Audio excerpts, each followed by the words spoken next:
जर तुम्ही तरुण जरा जागृत झाले नाही, जर जागृत झाले नसतील तर तुम्हाला देशोधडीला लावतील. हे भाजपवाले अतिशय जहरी आहेत मित्रांनो. त्यांना फक्त राजकारण, फोडाफोडीचं राजकारण, यांचा सीबीआय त्यांच्या ईडी त्यांना टाकून सर्व संपूर्ण राजकारण बोगस करून टाकलंय.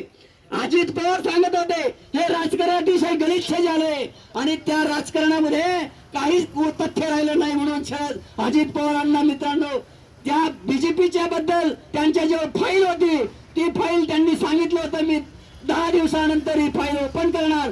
म्हणून त्यांचा मर्डर झालाय, घात झालेला आहे मित्रांनो. अशा लोकांपासून आपण सावध राहायला पाहिजे. फक्त पैशांमुळे आपण जगत नाही. पैसे घेऊन मतदान करणं हे सुद्धा खोटं आहे मित्रांनो. पैसे डॉक्टर बाबासाहेब आंबेडकरांनी आपल्याला दान देण्याचं एक हत्यार दिलेलं आहे. पण तुम्ही ते चांगल्या लोकांना निवडत नाही. 50 रुपये 100 रुपयामध्ये आपलं जीवन 5 वर्षापर्यंत आपण घाण टाकतो मित्रांनो. म्हणून आपल्याला सांगायचंय हे जे कायदे होत असतात या कायद्यांना विरोध करणारा फक्त एकमेव लालबावटा आहे. हा कधी कुणाला घाबरत नाही आणि घाबरणारा पक्ष नाही. म्हणून तरुणांना खेळाफेडमध्ये जा,